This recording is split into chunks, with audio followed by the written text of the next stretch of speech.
So when you look at properties in San Diego owned by the North American Islamic Trust, the Islamic Center of San Diego is one.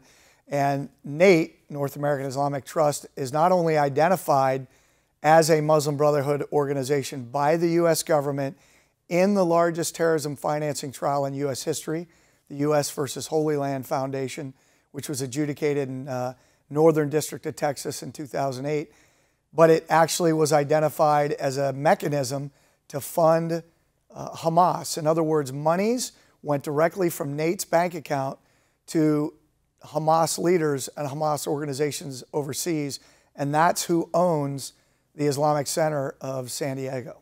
Right, and it's incredible and it's horrifying to think about that, especially given our close proximity to this.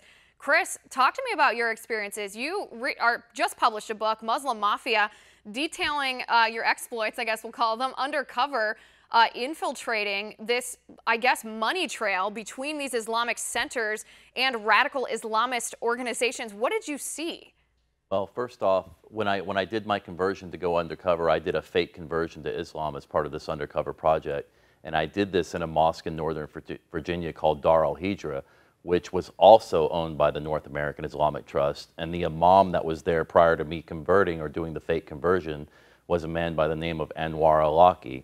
So again, these ties that we're seeing, this network between the Muslim Brotherhood, CARE, which is a Hamas organization that I went undercover with, and also the North American Islamic Trust, which we see right here in San Diego, they're all tied into this network. And this is a subversive network of jihadi organizations. Some of them, they promote physical jihad. Some of them, we call them suit-wearing jihadis, where they actually work with law enforcement, they work with legislators, mayors, city councils, even school districts like we're seeing here in San Diego. So this is an organization, the Muslim Brotherhood, and specifically Hamas here in the United States, that is working at all levels of society to do what they call civilization jihad, to destroy our civilization from within. Right, and John, that's where I wanted to turn to you. I mean, I recognized that term as soon as Chris started talking, this idea of civilization jihad. It's not just suicide bombers, it's not just establishing the caliphate in a violent way. When we're talking about civilization jihad,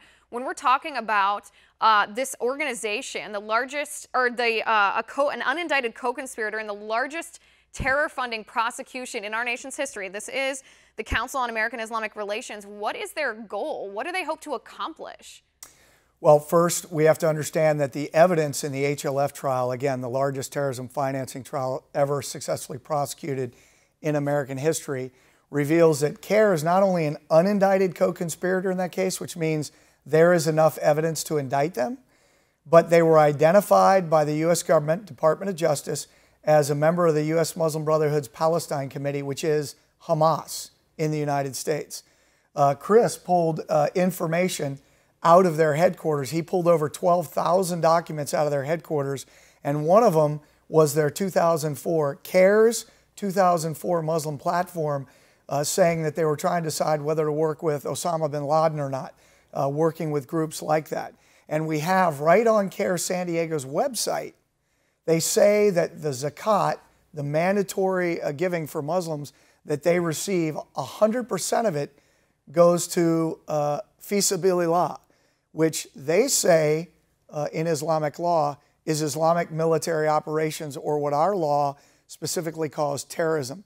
So they tell you on their website they are funding terrorism. CARE San Diego, let's be clear,